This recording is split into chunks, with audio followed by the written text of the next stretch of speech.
Hola querido amigo que me escuchas, espero te sientas hoy muy bienvenido a este tu canal Fundación Las Delicias. En esta ocasión vamos a continuar con nuestro estudio de las estaciones del pueblo de Israel por el desierto. Y en esta ocasión queremos contestar una pregunta. ¿Te has preguntado por qué la mayoría del pueblo de Israel que salió de Egipto no pudo entrar en la tierra prometida? Bien, quédate conmigo. Hoy vamos a tratar de dar respuesta a esta pregunta.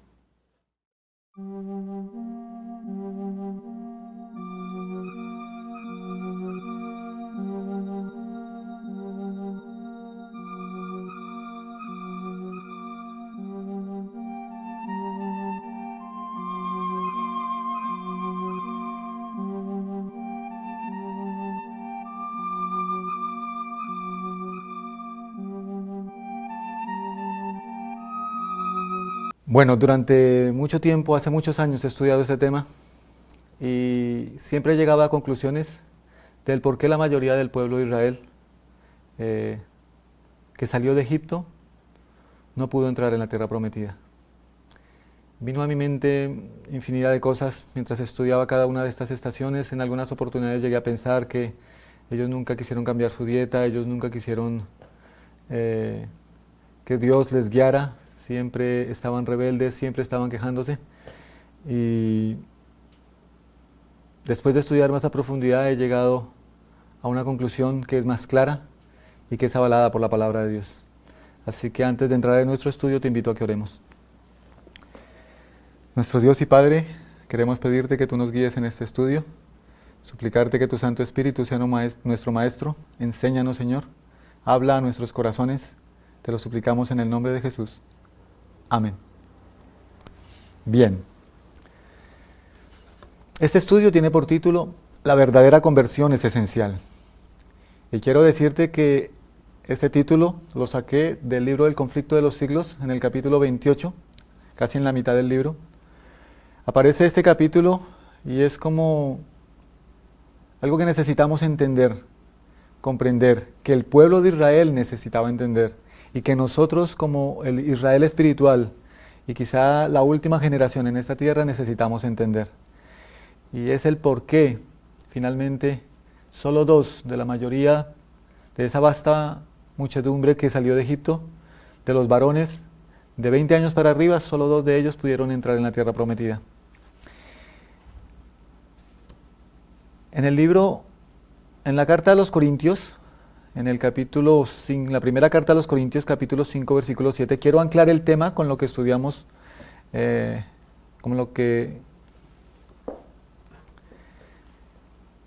En la primera carta a los Corintios, en el capítulo 5, el versículo 7, podemos encontrar lo que Pablo escribe, que Dios quería que el pueblo entendiera que era la Pascua. Quiero anclar el tema anterior con nuestro estudio en este momento, con esta cita. Dice, limpiaos pues de la vieja levadura para que seáis nueva masa, sin levadura como sois, porque nuestra Pascua, que es Cristo, ya fue sacrificada por nosotros. Así que celebremos la fiesta no con la vieja levadura ni con la levadura de malicia y de maldad, sino con panes sin levadura, de sinceridad y verdad. Esta cita nos da a entender, causa la impresión en nuestras mentes de que lo que Dios buscaba con la Pascua y con la infinidad de milagros que hizo para ese pueblo y libertarlos con mano fuerte y brazo extendido, lo que Él buscaba es que finalmente ellos se sometieran a Él, que ellos subyugaran sus corazones, entregaran sus vidas y finalmente Él fuera su guía y protector. Pero como vamos a estudiar a través de cada una de las estaciones, este pueblo nunca llegó a ese punto. Bueno, Pablo lo explica de otra manera en el libro de Hebreos. Pablo dice en los capítulos 3 y 4 de su libro, de su carta a los Hebreos, que ellos nunca entraron en el reposo de Dios. Nunca lograron tener esa paz, esa quietud, esa confianza plena en su Salvador, porque nunca pasaron por la experiencia de una verdadera conversión, de un nuevo nacimiento. Y como este tema es tan importante, sé la importancia que tiene para nosotros. Entonces lo que vamos a tratar de definir en este estudio es ¿qué es el nuevo nacimiento? Si el pueblo de Israel en su gran mayoría no logró entrar a la tierra prometida, no cumplió con los planes que Dios tenía, es porque ellos simplemente nunca se sometieron a la autoridad divina. Y si ellos no lo hicieron y nosotros estamos repitiendo la historia, creo que es menester o es necesario que nosotros estudiemos este tema. Vamos a entrar en el estudio y vamos a ir al libro de Juan, epístola del apóstol Juan, o al Evangelio según San Juan, capítulo 3, versículo 3, y vamos a leer.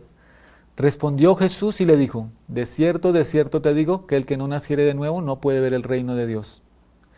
Y es impresionante porque cuando pensamos en ese texto podemos pensar que en ningún otro lugar de la palabra de Dios se hace una afirmación como estas o una declaración como estas. Jesús está dando la condición para entrar al reino de los cielos. Y quiero decirte, amigo que me escuchas, hermano que me escuchas, que no hay otra condición para entrar al cielo. Solo hay una. Él lo expuso en otras palabras en el capítulo 18 del libro de Mateo, en el versículo 3. Dice lo mismo, pero con otras palabras. Y dijo, de cierto os digo que si no os volvéis y os hacéis como niños, no entraréis en el reino de los cielos. Y en el capítulo 19, el verso 14 del libro de Mateo, hace la misma afirmación. Pero Jesús dijo, dejad a los niños venid a mí, y no se lo impidáis, porque de los tales es el reino de los cielos. Bueno, ¿qué tan importante es el nuevo nacimiento en la experiencia cristiana? Bueno, estudiando el libro Fe y Obras, me doy cuenta que la hermana White escribe que es prácticamente la columna vertebral de la justificación por la fe. Y la justificación por la fe es la doctrina más importante y debe permear todas las demás doctrinas. O sea, a la luz de la justificación por la fe se deben entender todas las demás doctrinas que nosotros tenemos como pueblo. Y creo que en eso estamos en bancarrota, porque muy poco hablamos de este tema. El nuevo nacimiento, como lo leí en el estudio anterior, es una obra rara en este tiempo. Y en la matutina Dios nos cuida nos lo dice de la siguiente manera. De esta obra, del nuevo nacimiento, de la verdadera conversión, muchos no saben nada. Injertaron la verdad en sus corazones naturales y luego siguieron como antes, manifestando los mismos desdichados rasgos de carácter. Bueno, yo pregunto, ¿cómo es posible que nosotros como pueblo, con toda la luz que tenemos, no hablemos de este tema? Si es la única condición para entrar al reino de los cielos, si Jesús no pone otra condición, esa expresión del nuevo nacimiento también la podemos ubicar como el perdón de los pecados, como la justificación, podemos hablar que es lo mismo que la conversión, es ponernos el vestido de bodas, es tener el aceite en las vasijas. La Biblia usa muchas metáforas para llegar al mismo punto. Y en el libro Fe y Obras dice que cada discurso que se presente en nuestros púlpitos debe estar permeado por este tema. Bueno, entonces vamos a tratar de definir en esta ocasión qué es el nuevo nacimiento.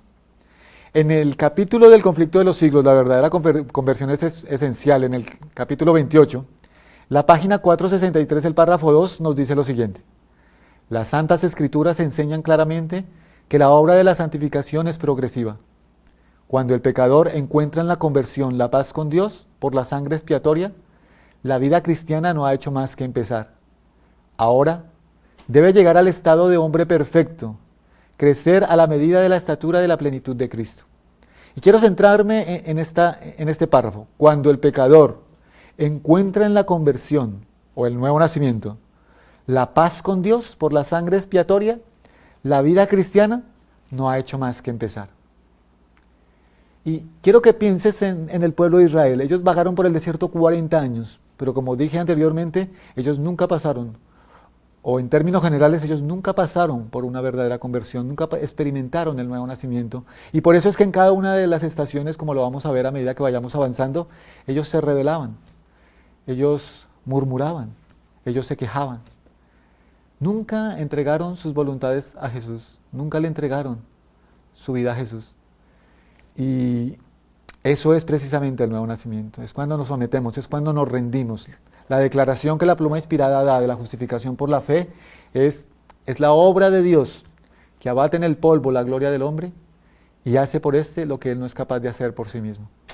Necesitamos comprender que para que nosotros podamos ser levantados a una nueva vida, primero el yo debe morir. Y esa es una obra penosa para cada uno de nosotros.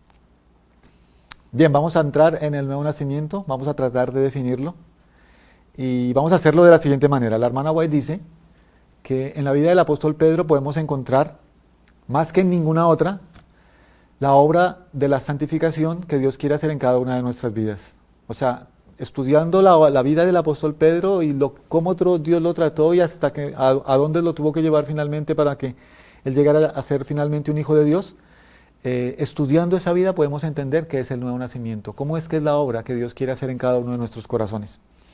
Entonces, sin más preámbulos, vamos a entrar en el estudio. Vamos a leer varias historias de su vida, de su experiencia, saquemos características, tratemos de analizar qué clase de cristiano era Pedro.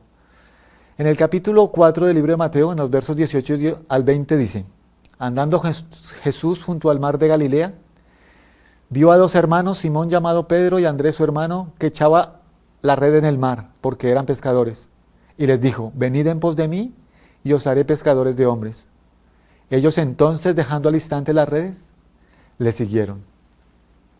Bueno, aquí podríamos ver una característica de Pedro. Pedro era un pescador desde su niñez, toda su vida se crió con las redes en los barcos, tenía su propio esquife, su propio barco para pescar. Esa era su pasión, eso era lo que más le gustaba hacer, y aparte de eso era su sustento. Pero cuando Jesús lo mira, le dice: venid en pos de mí y te haré un pescador de hombres. Y el texto sagrado me dice que Pedro al instante, dejándolo todo, le siguió. Creo que esto es algo muy importante que necesitamos entender. Pedro no escatimó nada por seguir a Jesús. Pedro lo abandonó todo por seguirlo. Pedro vio en Jesús algo especial y él estaba dispuesto a dejarlo todo, como dijo Pablo, lo tenía por basura por ganar a Cristo. Vamos a mirar una característica más. En el libro de Lucas, en el capítulo 5, los versos del 4 y 5 dice, está hablando de una noche infructuosa sobre el lago. Pedro estuvo toda la noche pescando y Jesús llega en la mañana a la playa y multitudes llegan ahí y Jesús empieza a predicar. Pero dice el versículo 4, cuando él terminó de hablar, dijo a Simón: boga mar adentro y echad vuestras redes para pescar. Respondiendo Simón le dijo: Maestro, toda la noche hemos estado trabajando y nada hemos pescado, mas en tu palabra echaré la red. Bueno, como les dije anteriormente, Pedro era un pescador profesional.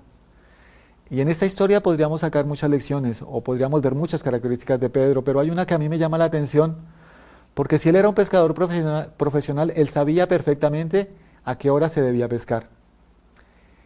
Y estuvo toda la noche haciéndolo. En las claras aguas del Genesaret era infructuoso tirar la red de día. Sin embargo, Jesús le da la orden: tira tu red. Y Pedro contesta algo que a mí me impresiona y que muestra que realmente Pedro tenía una disposición a obedecer al maestro.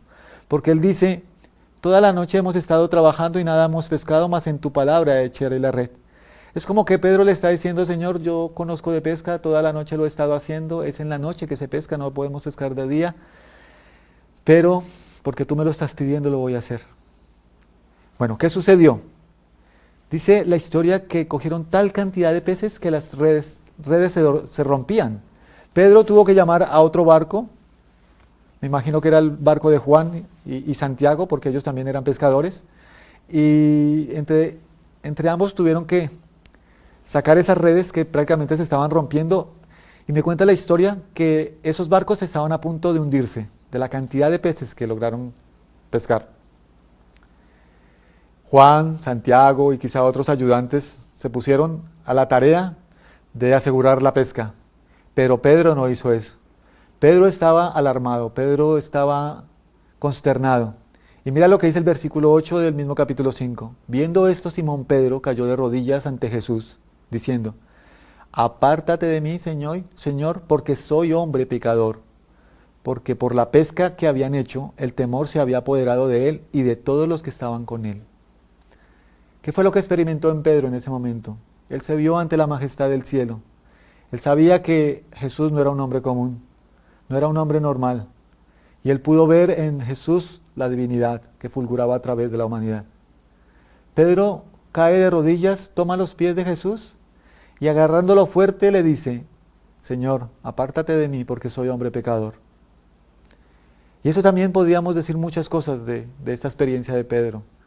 Pero hay algo que todo ser humano tiene que reconocer y es que es pecador. Y delante de la presencia de la divinidad, Pedro se conceptuaba pecador.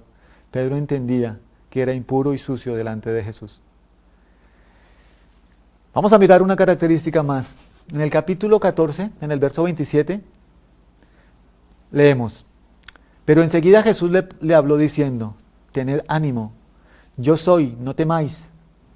En el versículo 28 dice: entonces le respondió Pedro y dijo: Señor, si eres tú, manda que yo vaya a ti sobre las aguas.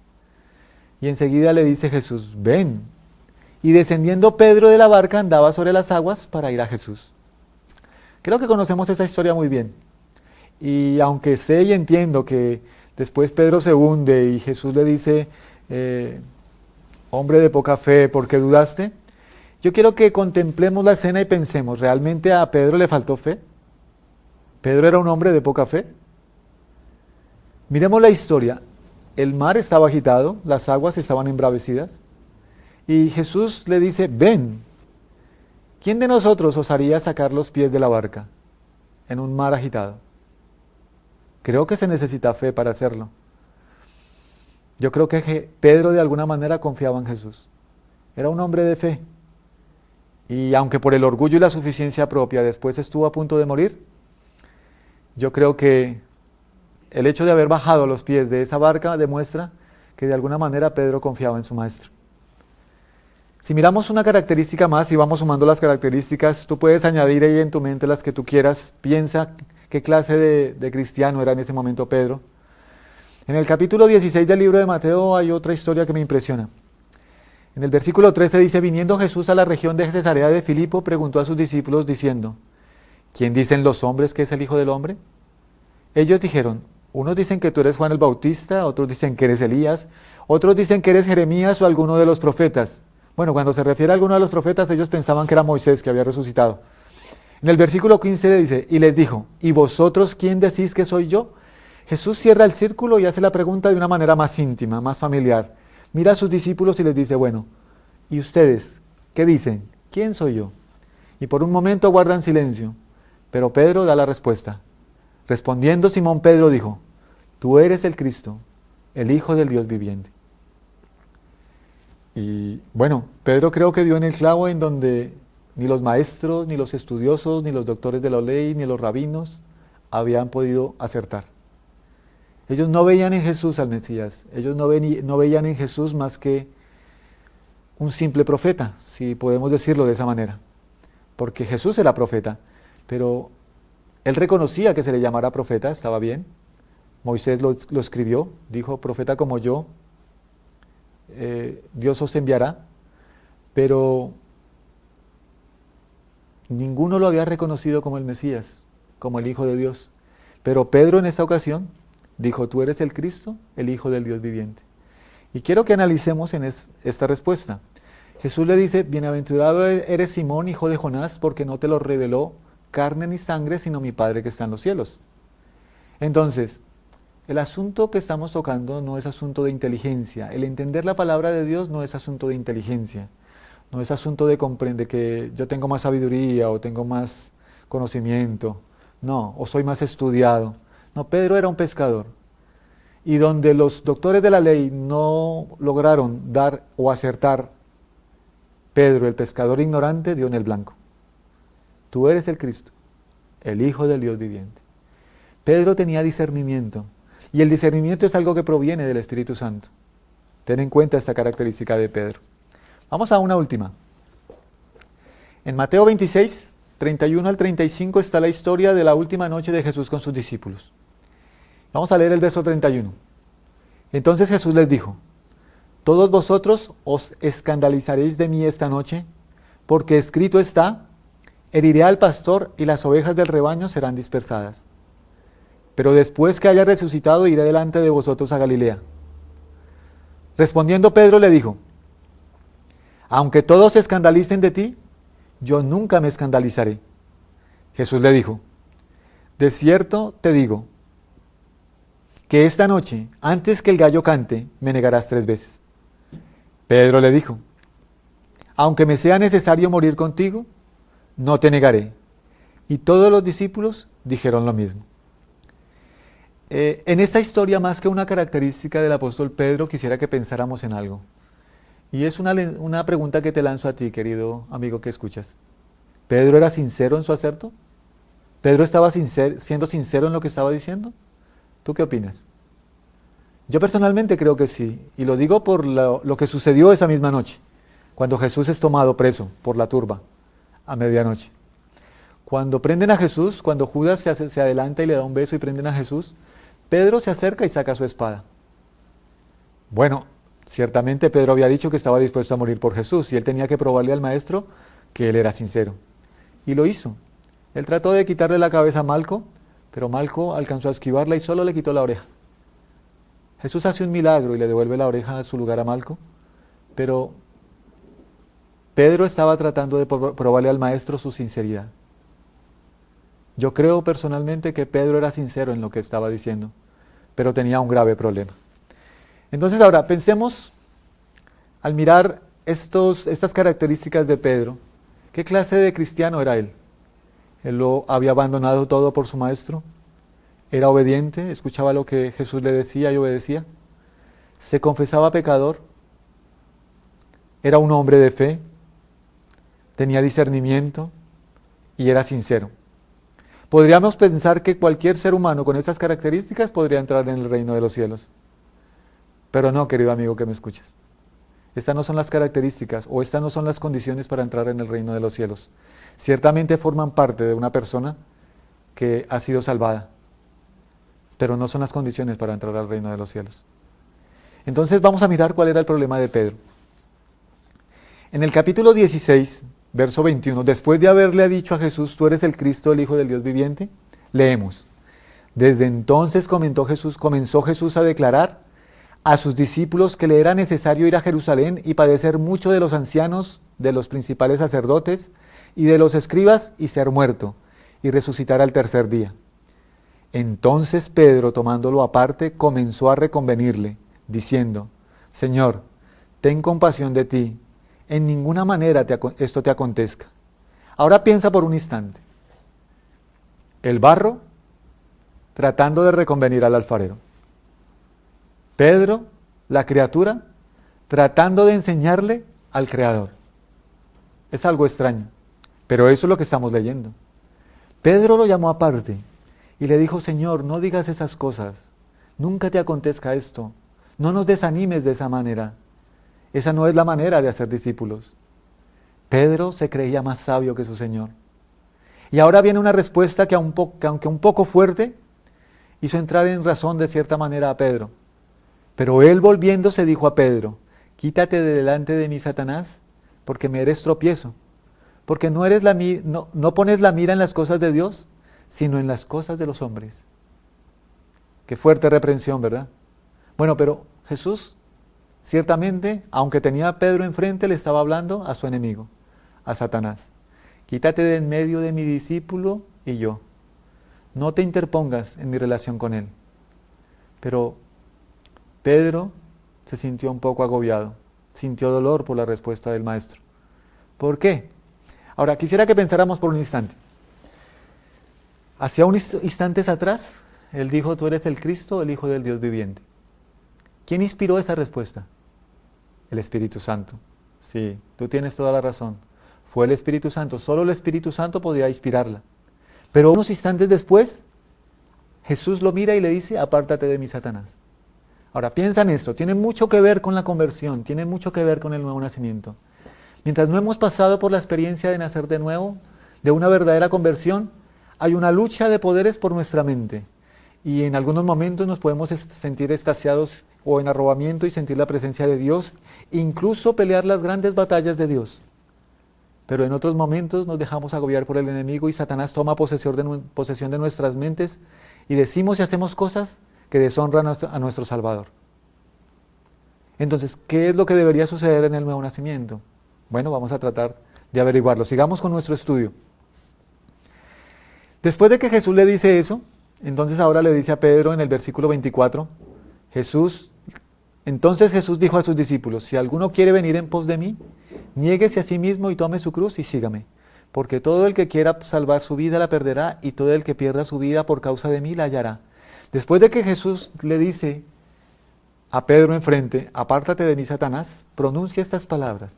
Es como que le está diciendo a los discípulos, pero especialmente a Pedro, mira Pedro, si tú no te niegas a ti mismo, si tú finalmente no te entregas a mí, no entregas tu voluntad a mí, y no aceptas que tú no sabes nada y que yo lo sé todo, te vas a perder, Pedro.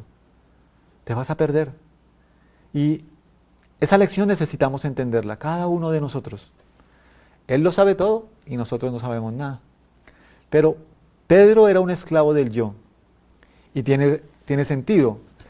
Para que nazcamos a una nueva vida en Cristo Jesús, el yo tiene que morir. Para que la semilla germine, tiene que morir. Esa es la lección que Jesús dio a sus discípulos en esta tierra. Y esa es la lección que nosotros debemos aprender. No se nos puede poner el manto de justicia sobre nuestras vestiduras sucias, manchadas de pecado. Tenemos que vernos en la vergüenza de nuestra desnudez para que finalmente Él nos ponga su manto de justicia. En el Salmo 19, en el versículo 12, los versículos 12 y 13 nos dicen unas palabras que pueden ayudarnos a comprender nuestra condición. ¿Quién podrá entender sus propios errores? Líbrame de los que me son ocultos. Preserva también a tu siervo de las soberbias, que no se enseñoreen de mí. Pedro no se conocía a sí mismo. Y bueno, tenemos que entender nosotros, la iglesia de la Odisea, que el testigo fiel da un diagnóstico muy similar. Él dice, tú crees que eres rico, ¿sí? Que no tienes necesidad de ninguna cosa, y no sabes, necesitamos entenderlo. Nosotros no sabemos cuál es nuestra verdadera condición. Y no sabes que eres un desventurado, miserable, pobre, ciego y desnudo. El problema de Pedro era que él no se conocía. Y el problema nuestro como Israel espiritual es que tampoco sabemos nuestra verdadera condición. Y solo cuando sea Jesús revelado a nuestros ojos, podremos ver realmente cómo estamos delante de Él. Entonces, vamos a leer en qué momento Pedro pasa por la experiencia del nuevo nacimiento, o de esa conversión de la que estamos hablando. Voy a leer del libro Palabras de vida del Gran Maestro. En la historia del apóstol Pedro hay una lección para cada una de las clases representadas por el fariseo y el publicano. Pedro se conceptuaba fuerte al comienzo de su discipulado. Como el fariseo en su propia estima no era como los otros hombres. Cuando Cristo, la víspera de ser traicionado, amonestó de antemano a sus discípulos, ¿todos seréis escandalizados en mí esta noche? Pedro le dijo confiadamente, aunque todos sean escandalizados, mas no yo. Pedro no conocía el peligro que corría y lo descarrió la confianza propia. Se creyó capaz de resistir la tentación, pero pocas horas después le vino la prueba y con maldiciones y juramentos negó a su Señor. Cuando el canto del gallo le hizo recordar las palabras de Cristo, sorprendido y emocionado por lo que acababa de hacer, se volvió y miró a su maestro. En ese momento Cristo miró a Pedro y éste se comprendió a sí mismo ante la triste mirada, en la que se mezclaban la compasión y el amor hacia él. Salió y lloró amargamente, pues aquella mirada de Cristo quebrantó su corazón. Pedro había llegado al punto de la conversión. Vuelvo a leerlo. Pedro había llegado al punto de la conversión y amargamente se arrepintió de su pecado. Fue semejante al publicano en su contrición y arrepentimiento, y como éste también alcanzó misericordia. La mirada de Cristo le dio la seguridad del perdón. Bueno, ciertamente Pedro alcanzó el nuevo nacimiento, la verdadera conversión, en el momento en que niega a su Señor.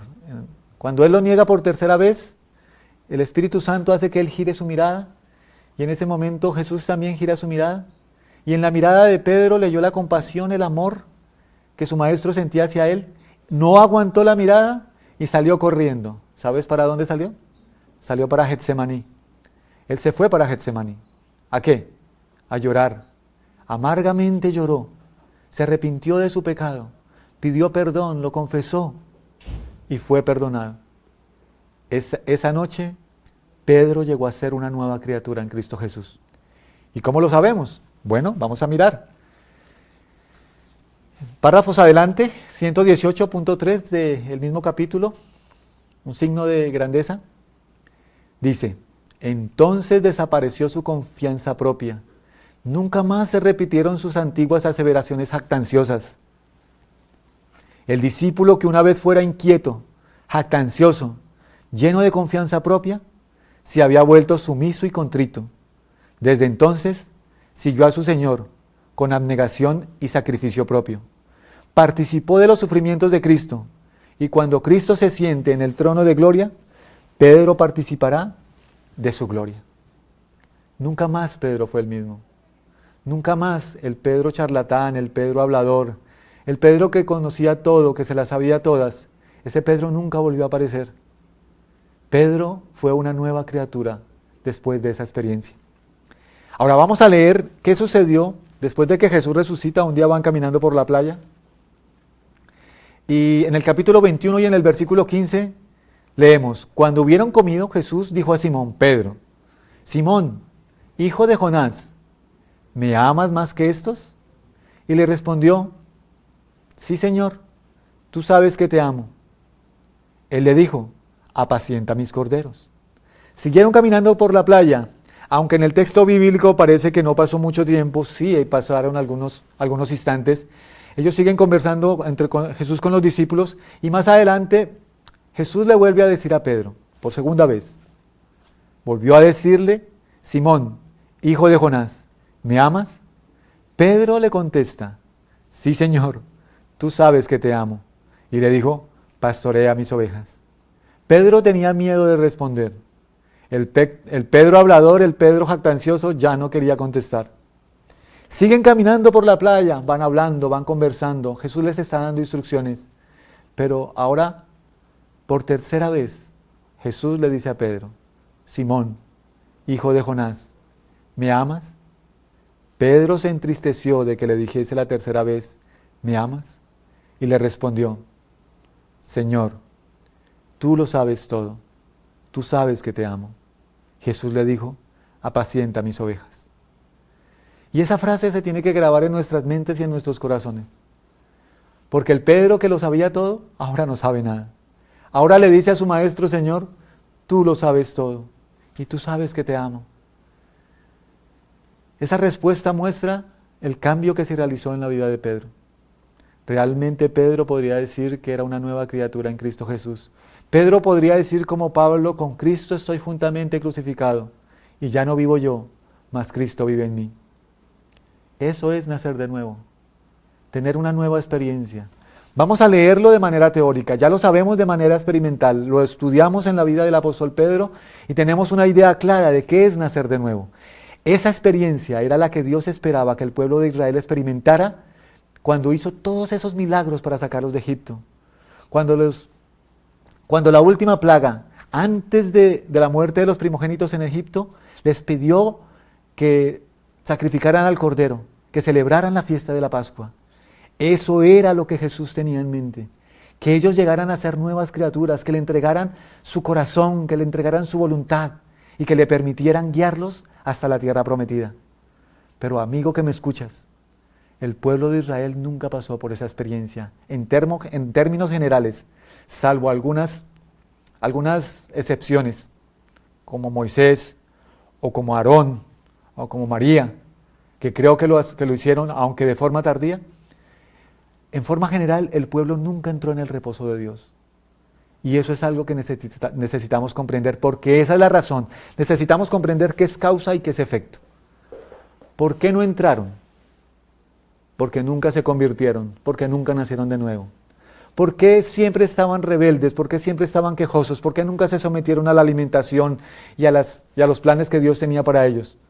Eso fue sencillamente porque nunca pasaron por la experiencia, nunca le entregaron su voluntad a Jesús. En el nuevo nacimiento el corazón viene a quedar en armonía con Dios al estarlo con su ley. Cuando se ha efectuado este gran cambio en el pecador, entonces ha pasado de la muerte a la vida, del pecado a la santidad, de la transgresión y la rebelión a la obediencia y a la lealtad. Terminó su antigua vida de separación con Dios y comenzó la nueva vida de reconciliación, fe y amor. Conflicto de los siglos, página 461, párrafo 2. Cuando el pecador encuentra en la conversión, en el nuevo nacimiento, la paz con Dios, por la sangre expiatoria, la vida cristiana no ha hecho más que empezar. Y quizá esa es la razón por la que muchos de nosotros no hacemos progresos en la vida cristiana, en nuestra experiencia con Dios. Por eso es que el crecimiento es algo que no entendemos. Pareciese que estuviésemos todo el tiempo estancados. Yo creo personalmente que esta puede ser la razón. Eso tienes que averiguarlo tú personalmente en tu relación con Dios. Pregúntale al Señor, ¿yo ya he sido una nueva criatura? ¿Yo ya he pasado por la experiencia de la nueva conversión? Si no he nacido, ¿puedo crecer? Y esta cita que voy a leer a continuación es la definición del nuevo nacimiento que nos da la pluma inspirada. Dice, cuando renuncies a tu voluntad propia, a tu sabiduría propia y aprendas de Cristo, hallarás admisión en el reino de Dios. Él requiere una entrega entera y sin reservas. Entrégale tu vida para que Él la ordene, modele y disponga. Toma su yugo sobre tu cuello y sométete para ser guiado y enseñado por Él. Y aprende que a menos que seas como un niñito, nunca podrás entrar en el reino de los cielos. Quizá necesitamos entender que aunque estemos dentro de la iglesia verdadera, que aunque conozcamos la verdad de manera teórica, que aunque llevemos 10, 15, 20, 30 o 40 años en la iglesia como el pueblo de Israel en el desierto, quizá nunca hemos sometido nuestra vida a Dios y quizá nunca hemos pasado por la experiencia del nuevo nacimiento. Nunca una verdadera conversión real y genuina, porque nunca nos sometimos a la autoridad de Dios. Y si en este momento descubres que es posible que no hayas nacido de nuevo, que no estés convertido, Testimonios tomo 6, página 165, párrafo 2 nos dice: orad para que podáis nacer de nuevo.